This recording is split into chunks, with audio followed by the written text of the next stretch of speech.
Now, sports from the FNBO Sports Desk. FNBO, the great big small bank.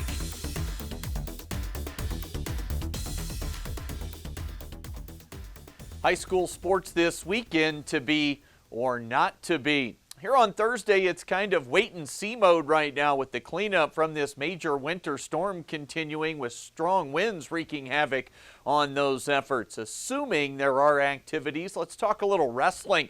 We previewed the Gering High wrestling season a few weeks back. Today, we look at Scotts Bluff. The Bearcats had some preseason injuries they've had to work through, but coming into the year, the expectations were pretty high for the Cats and head coach Dustin Stadola.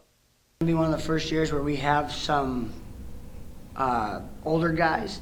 In the past few years, we've been young, a lot of freshmen, sophomores starting, and now the group has stuck it out, and we're going to have a lot of juniors and seniors. So that's going to be exciting, not to be the young ones within the state. So with that being said, we got great leadership within our older group, passing on the good tradition of work ethic.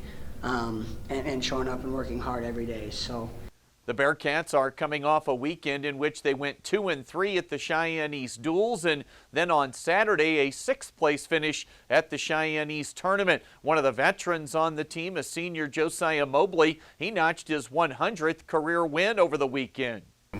If we just have, I feel like Coach Stoll's built a really good culture. We started as freshmen with great leaders, and then we just kept on building onto that and having just a great work ethic like he mentioned, and I think that's really going to be the driving force for us to be a good team this year. Mobley finished second last Saturday, while the lone first place finish at Cheyenne East for the Bearcats, that came at 170 pounds from Frankie Trevino. Trevino, he had a breakout season on the gridiron this fall, and he's looking forward to even more of that good stuff on the mat over the next few months. Definitely a work in process.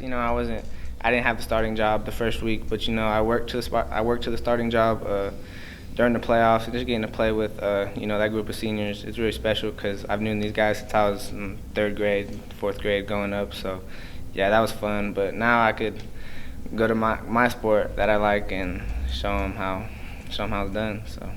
Weather pending this weekend, the Scotts Bluff Grapplers head to Gillette, while Gering and other schools from around the region will be at the tournament on Saturday in Sydney. If there's high school basketball, we'll have a pair of doubleheaders tomorrow and one on Saturday. Gering plays their only games of the weekend tomorrow. They'll be on the road at Ogallala. Scotts Bluff with Friday action heading north to play games at Chadron. Then Saturday, Scotts Bluff set for their first home games of the season as they'll entertain St. Thomas More out of Rapid City. TV and radio for that doubleheader. And both Cougar basketball teams are off until the new year after having games earlier this week in Cheyenne against Laramie County Community College postponed to later in the season. That's the latest today from the FNBO Sports Desk. I'm Chris Cottrell.